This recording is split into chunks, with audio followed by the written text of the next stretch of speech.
According to an article by NBC News, the White House has become rattled by the president's sinking approval rating and a growing list of crisis items that Joe Biden appears unable to resolve. With the midterm elections right around the corner, Democrats are now ringing the alarm bell, saying if things don't improve, they could be headed for a wipeout of historic proportions. Let's hope so. Friends, it's time for Hold the Line.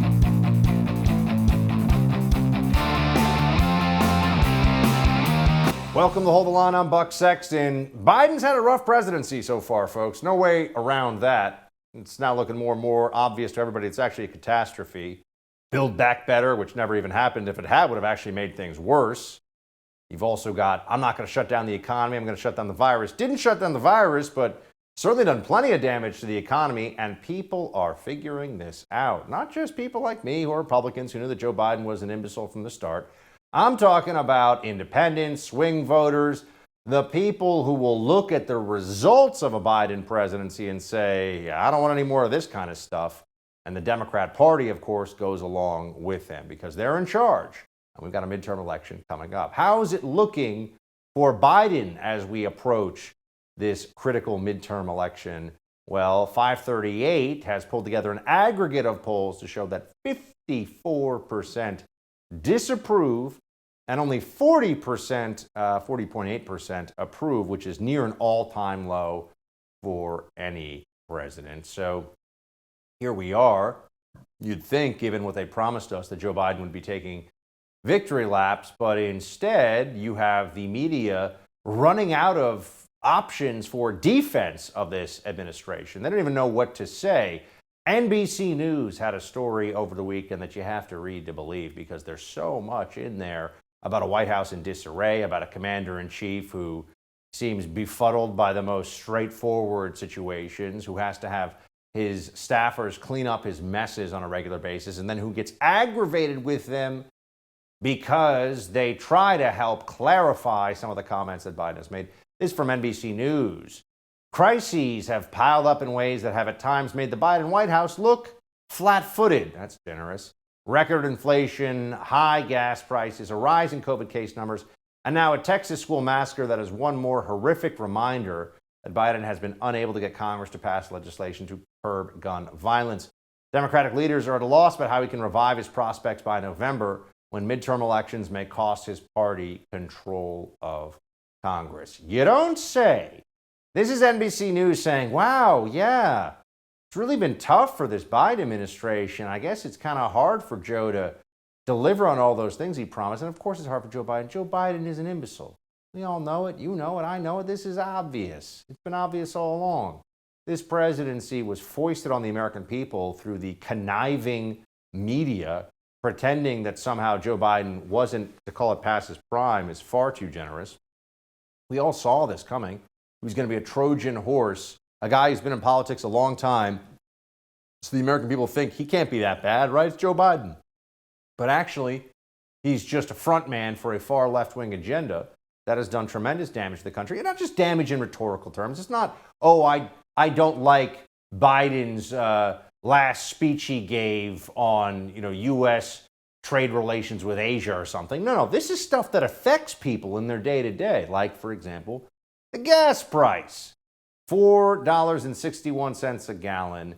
Now, if Joe Biden, let's be fair, the president doesn't entirely control gas prices, but if Joe Biden, the Democrat Party, more to the point, were not obviously hostile toward domestic production of energy that is fossil fuel based, if they weren't obviously hostile toward the oil and gas industry, you might say, well, this is just kind of a tough time. But no, we have inflation hitting, we have the price of gas high, and we have all kinds of ideological impediments in place by these lunatic left-wing Democrats when it comes to domestic energy. You saw that it's over $6 a gallon in parts of California. I mean, the prices are getting crazy, folks.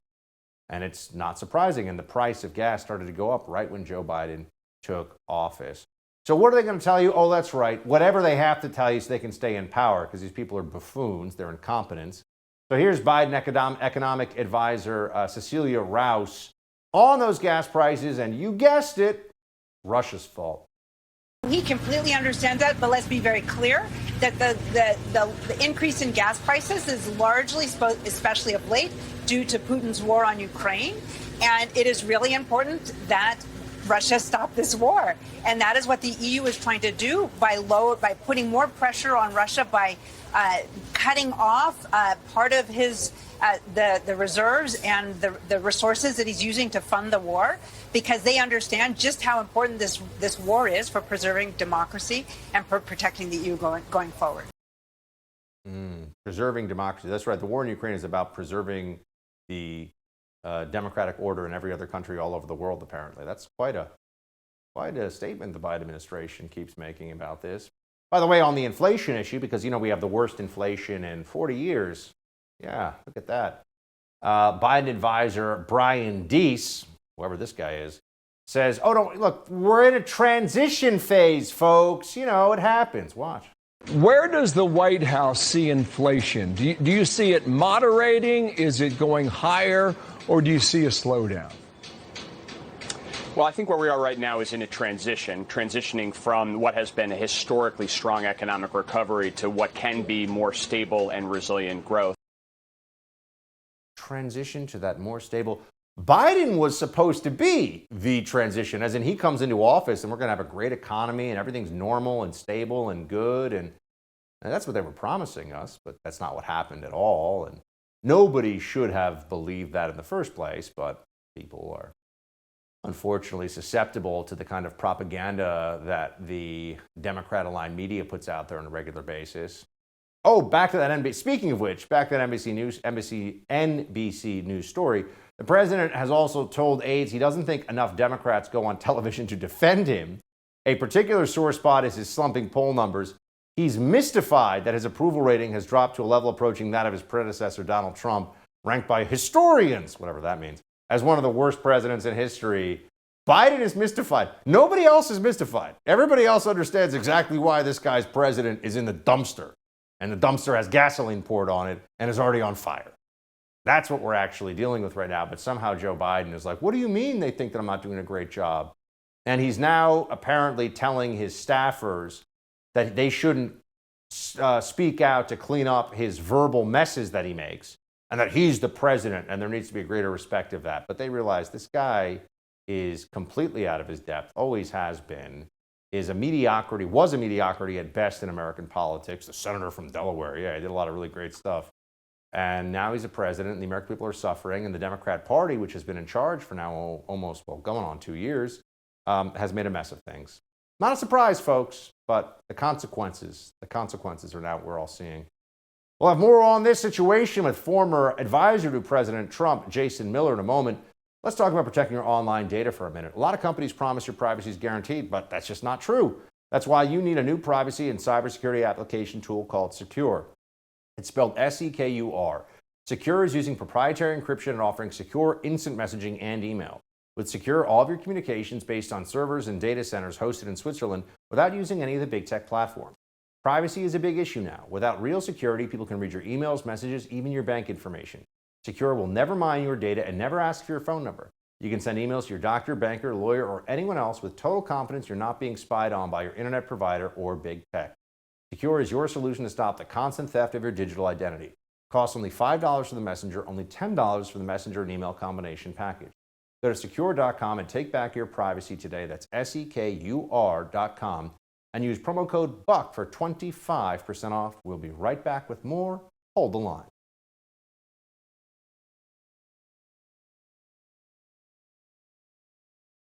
With President Biden's approval ratings continuing to drop, Democrats are rightly worried about a total wipeout in the coming midterm elections. Please make it happen.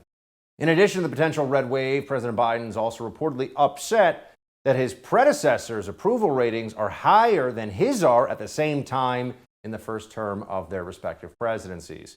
So less than 2 years since his election, has the Biden presidency become a lost cause already? Joining me now, former senior advisor to former President Trump and the CEO of Getter, Jason Miller. Jason, what do you think, man? Biden, the Titanic, is sinking. How fast is it going down? What's going to happen? Buck, if you could literally find a way to merge the Titanic with the Hindenburg, you'd basically have where Joe Biden is right now. It's a bad situation and only getting worse. And the problem with essentially the candidate that the Democrats have in Joe Biden is that you can't take him and change any of his behaviors. You can't eliminate the, apparent sundowners that he suffers from. You can't get him to be sharper or smarter on the stump. And his policies are bad news because the more he starts to talk about them, the more he starts to alienate not just those voters in the middle, but even those core Democratic constituencies they take for granted, including African Americans and Hispanic Americans, particularly with inflation. So you may have seen this NBC News report over the weekend, had a lot of really interesting stuff. Because I guess at this point they realize it's going to get out one way or another. They can't just hold up everything for Biden and prop him up entirely. So at least they can get some clicks while they have to tell some version of some of the truth. But the quote that I thought was so funny was, any assessment of Biden's performance needs to take into account the epic challenges he faced from the start. Are they really going with that? The presidency's a hard job. Biden needs a blanket over his knees and should go feed the squirrels now. Is that where we are? Well, they're already blaming Ukraine, the invasion of Ukraine, for anything bad that's happening in the world. In fact, I couldn't believe that today's Wall Street Journal op-ed literally leads with, well, there's inflation, but it's because of Putin and Ukraine. Here is one of the things, Buck, if you're kind of one of those hear me now, believe me later types, the best thing for Republicans is to have Joe Biden on the ballot in 2024. And I think that if President Trump announces that he's definitely running, that locks in Biden to run against him. Biden will say, you know what, guys, I'm the only one who's actually beaten Trump. Let me do it. Give me another chance. I think the sooner President Trump gets out there and says he's running in 2024, that's going to lock Biden in, saying you guys aren't pulling me out of here, whether or not I have half a brain or no brain left. And it could be a big win for Republicans in 22 and 24. So you were a senior Trump advisor, Jason, and I think it's interesting that the dynamic right now for this presidency apparently involves some of his top advisors cleaning up his mess. I call it clean up on aisle Biden so frequently in the press that now he is pushing back, saying, stop cleaning up what I say. Let me speak directly to the people without you changing what I say or trying to alter the perception of what I'm saying after the fact. To the point where even in this article that NBC News wrote, there was something about how Biden has to remind his staffers that he's the president. What do you even say to that? I mean, that's pretty sad. And the thing is that in a couple times here, what Biden has said that his staff has gone back and changed has actually been the right thing. In fact, last week when Biden came out and said that the U.S. would unequivocally defend Taiwan in the threat of an invasion from China, in my opinion, that was the right thing. It's the first time I've said Biden's actually done something right, sends the correct signal to Taiwan, correct signal to allies like Japan, the right signal to China. And you know what? This is actually what deterrence is about, something we did not have when it came to Ukraine or anything else ever since Biden's fumbling of Afghanistan. But literally no sooner did those words come out of Biden's mouth that the State Department and the White House started backtracking on it now. So nobody has any respect for the Biden administration domestically or internationally.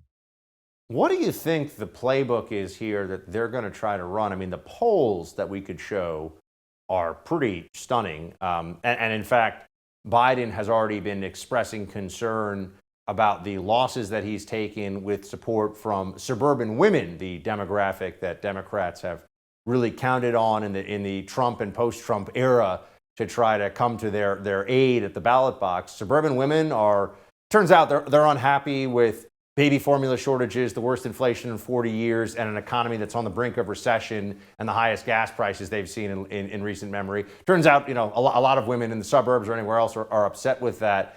So what do you think the playbook then becomes? Is it really, while people are suffering through all this obvious economic deprivation and all the challenges that are being brought right now to just paying the bills, are Democrats going to turn around and be like, yeah, January 6th, vote for us? Is that the plan?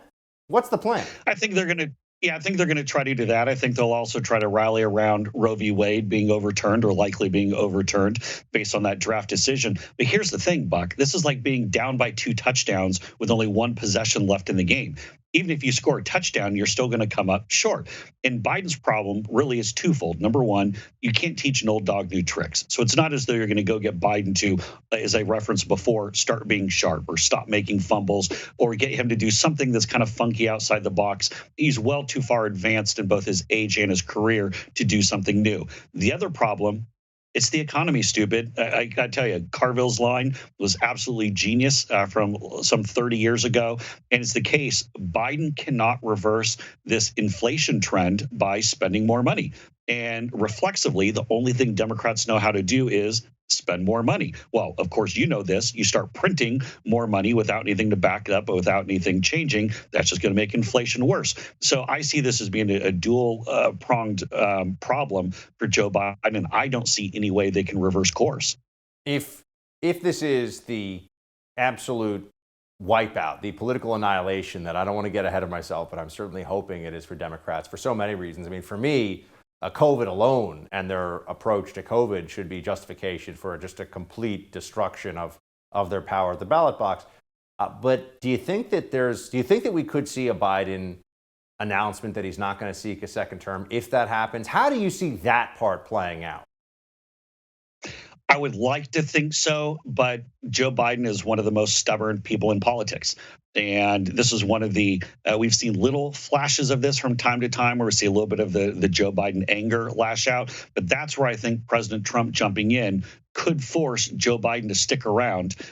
Joe Biden just by nature, by his DNA, won't want to quit, won't want to give in. And that could be a way to lock him in. So I think that could be a two-front success, both with President Trump making an early declaration, but then also getting Biden to commit to sticking around. And boy, I tell you, the Democrats are going to be cranky when they know they have Joe Biden locked in for 24 and they can't do anything about it. It's a scenario I love. Cranky Biden could be a name that a certain former president attaches to the current president at some point in the near future. We'll have to see. Jason, always good to see you. Thanks for being with us. Thank you, sir. President Biden visited Uvalde, Texas this weekend as blue states around the country begin their efforts to impose stricter gun control laws in the wake of the deadly mass shooting in that small town. We'll take a closer look at what the gun control crowd has in store after the break. But first, let's talk about protecting your home. I don't know if you saw this, but there was a recent story about an Arizona real estate agent that found the home she lived in was listed for sale. The problem was she wasn't selling her home.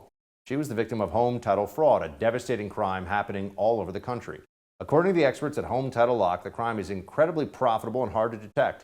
An identity thief simply creates a fake title transfer for your home and refiles as the new owner. Then he can take out loans on your home or sell it.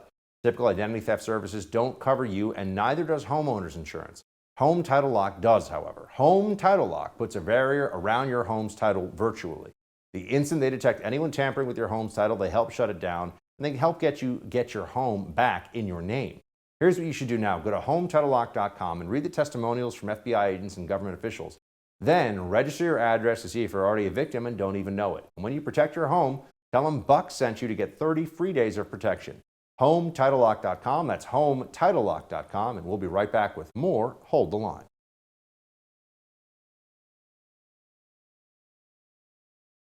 It will no longer be possible to buy, sell, transfer, or import handguns anywhere in Canada, and will require the permanent alteration of long gun magazines so they can never hold more than 5 rounds.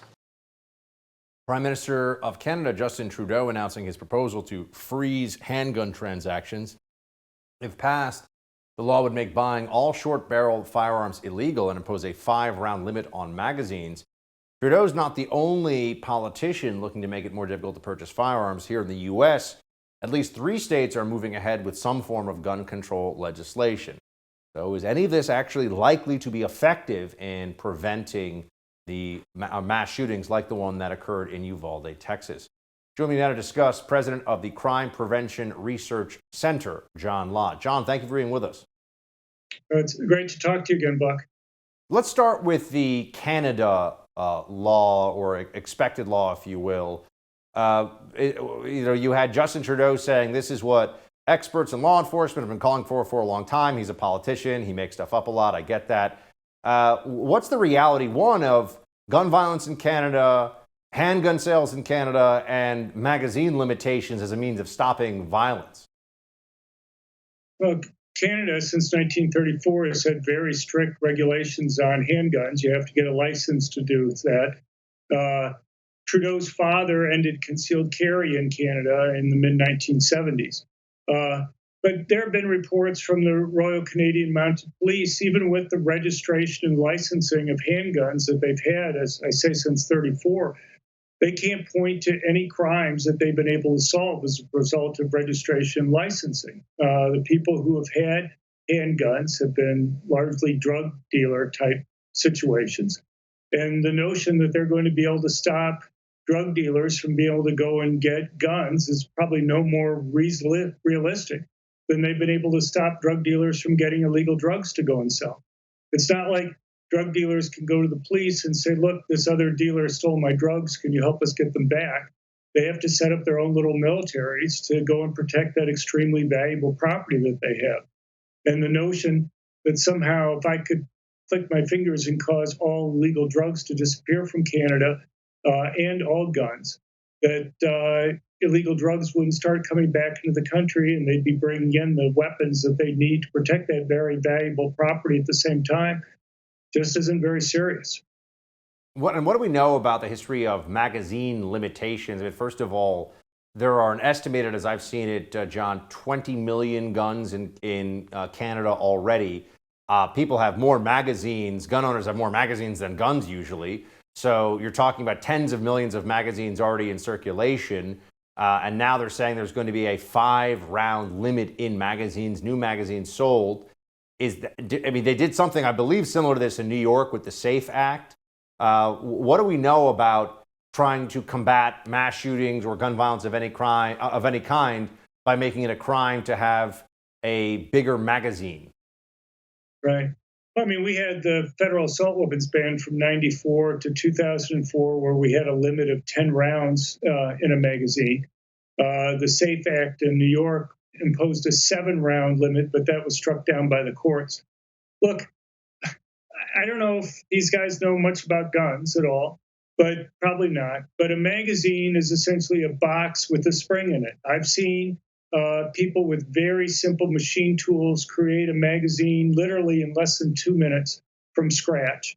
The notion that you're going to be able to stop criminals from being able to go and get magazines just isn't very believable or realistic. And so, they can go and pass these types of rules, but these rules, as with the gun control rules generally, are going to primarily impact law-abiding citizens who are going to be obeying these rules that are there.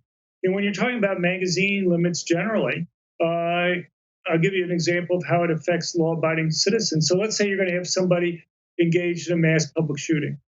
They're going to go and take multiple magazines with them. It only takes literally a couple seconds, as I know you know, to be able to swap out one magazine and replace it with another one. But if you're one of the 22 million concealed carry permit holders in the United States, virtually always the only magazine that you're going to have is going to be the magazine that's in your gun at the time. And if you limit the size of magazines, and these are law-abiding individuals, you essentially limit the number of rounds that the law-abiding citizens that's going to carry. They're not going to go and carry around a lot of extra magazines because the odds that any one bad thing is going to happen at any one point in time is pretty low. But if you're a mass public shooter, somebody who's intent on doing that, you know you're going to need to have multiple magazines at that time, and so you're going to take them with you.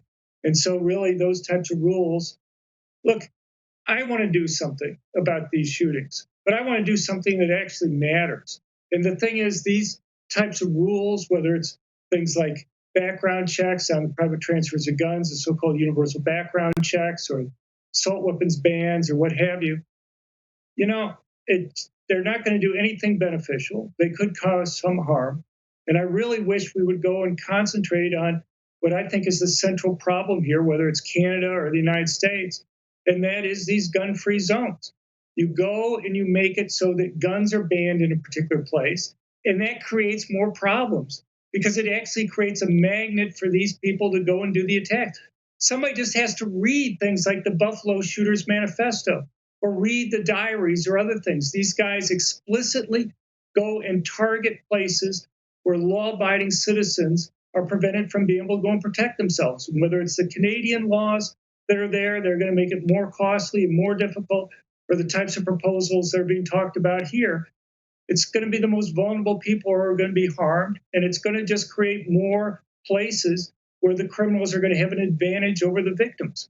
John, California, New York, and New Jersey are all considering some form of gun legislation. We already know that's been reported. And California Governor Gavin Newsom says that while the U.S. Senate stands idly by and activist federal judges strike down common sense gun laws across our nation, California will act with the urgency this crisis demands. I mean, California, New York, New Jersey, they already have a lot of gun laws. So what is this really just about an assault weapons ban? Is that what this is pushing for? No, I mean, they just want to make it, they want to ban guns. Look, I mean, after the Buffalo shooting, which, by the way, the Buffalo shooter, if you read his manifesto, specifically picked an AR-15 that was New York State compliant because New York has a stricter assault weapons ban than we had originally with the federal law. But he picked it because he knew it was going to get people upset. And that's the reason why he wanted to. He knew there'd be calls for more gun control after he did his attack. The bizarre thing is, Biden goes to Buffalo, and what does he call for? The number one thing he calls for is an assault weapon ban. Well, the guy got the gun in New York. New York has an assault weapons ban. And Biden's saying if we only had a federal assault weapons ban that somehow, like we had in the 90s and the early 2000s, then that would have stopped this attack. So it's just, but the media doesn't push back on these things.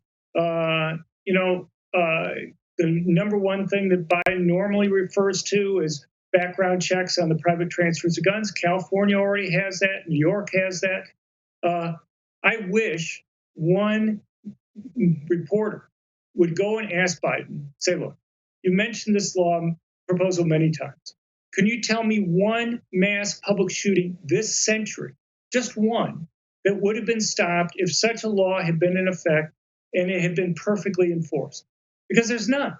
And he'd have to admit that there's none. But the main point that I think that they want to have that is just to make it costly for people to have guns. In Washington, D.C., where they have it, it costs $125 to do a background check on a private transfer of a gun.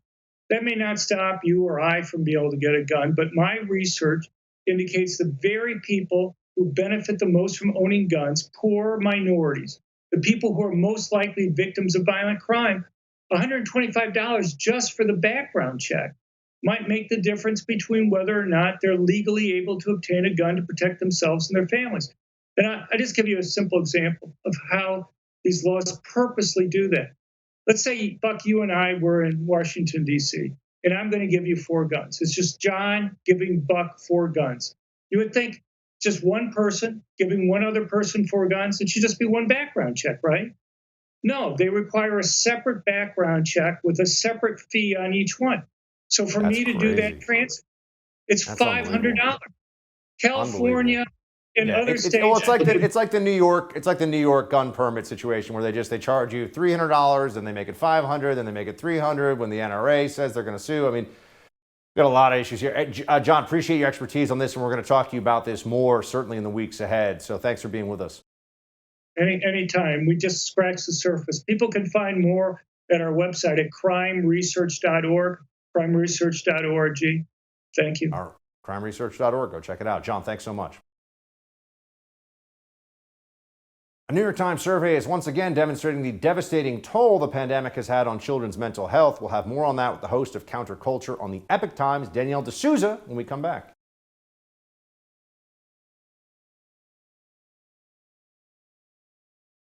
After 2 years of lockdown, social distancing, and mask wearing, we are finally starting to understand the devastating toll the pandemic had on children's mental health. In a recent New York Times survey of 362 school counselors nationwide, they described many students as frozen socially and emotionally at the age they were when the pandemic started. Nearly all counselors, 94%, said their students were showing more signs of anxiety and depression than before the pandemic. 88% said students were having more trouble regulating their emotions, and almost 3/4 said they were having more difficulty solving conflicts with friends. Joining me now to discuss, Danielle D'Souza, host of Counterculture with Danielle D'Souza. Danielle, good to see you. Hi, Buck. Great to see you. So, Danielle, America's school children didn't just have learning loss when it comes to reading and math, but social, emotional skills, devastating to them in those capacities. And there was no benefit to this. I mean, what do we do now that we're seeing the full scope of what was done to our children in the name of protecting them?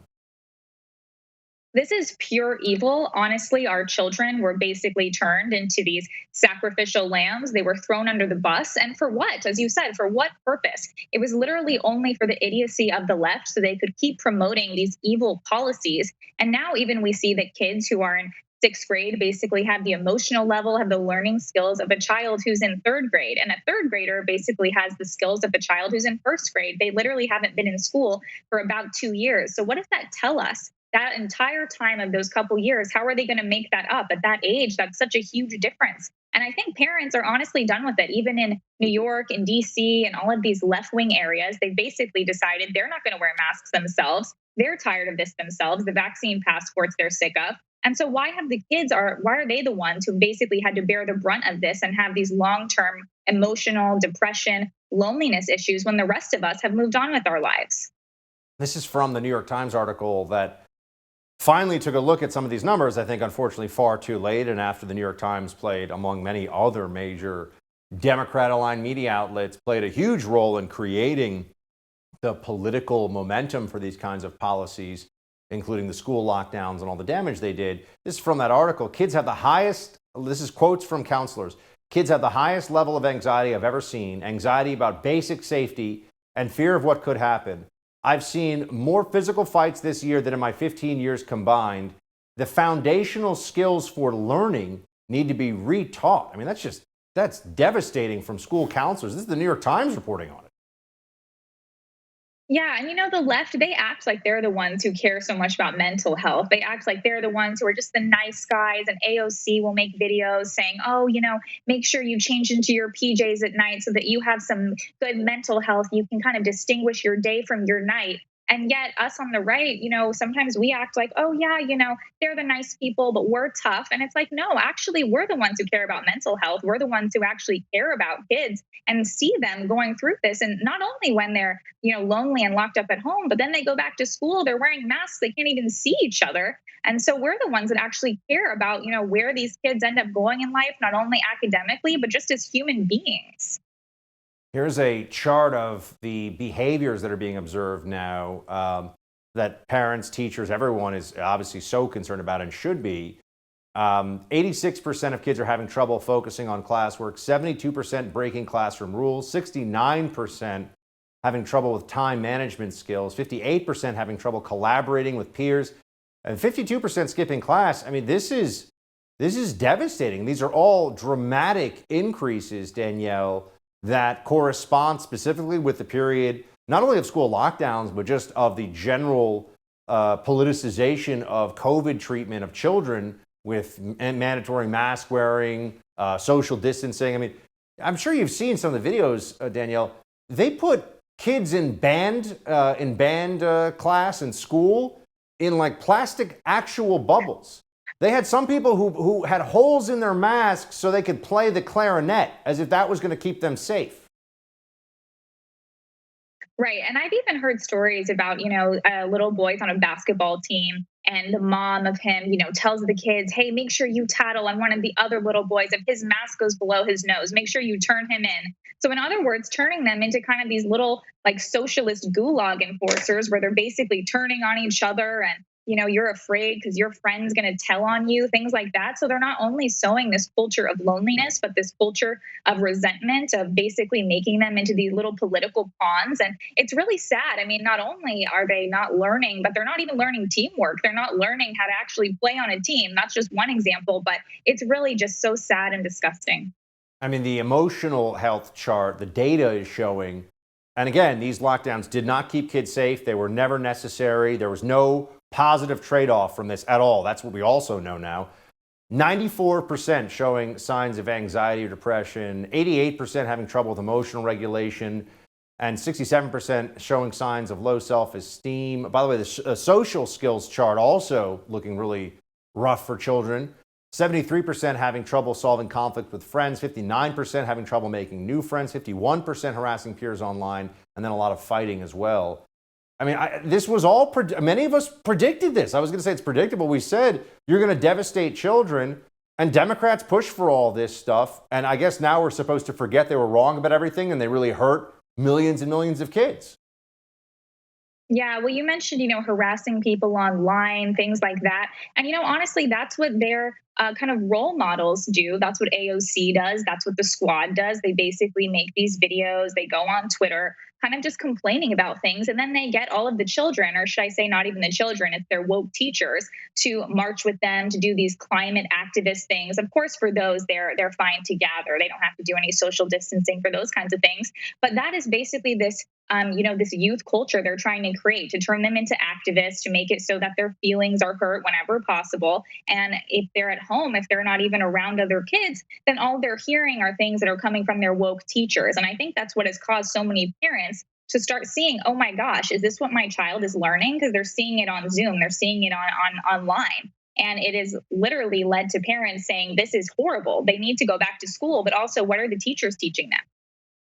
By the way, switching gears here for a second, Danielle, 70% of the nation's baby formula supply was out of stock over the weekend. And this past weekend, desperate parents in Michigan waited in a mile-long line, and many of them at the end of waiting were turned away empty-handed. Here's what Biden's saying about Operation Fly formula as of last week. I know parents all across the country are worried about finding enough infant formula to feed their babies. Today, I'm invoking what they call the Defense Production Act to ensure that manufacturers have the necessary ingredients to make safe, healthy infant formula here at home. And I'm also announcing Operation Fly Formula. That's to be able to speed up the import of infant formula and start getting more formula in stores as soon as possible. I've directed the Department of Defense and the Department of Health and Human Services to send aircraft, planes overseas to pick up infant formula that meets U.S. health and safety standards so we can get it on the store shelves faster. Too little too late, Danielle? What do you say? Oh my goodness. Well, they have literally sent $40 billion to Ukraine. Meanwhile, there is no baby formula on the shelves. So what does that tell us? Not only is the Biden administration incompetent, but literally our politicians have sheer indifference towards American families and American babies who are starving. So this is literally a vision out of a third world country. You see people lining up outside. They cannot get basic things that they need. This is a first world country, and they should be able to have baby formula. You would think so, Danielle. Thanks for being with us. Always good to see you. Thank you. Transgender swimmer Leah Thomas is speaking out and gave a strange reason as to why he continues to dominate the competition. We'll have the video for you in quick hits. Stay with us.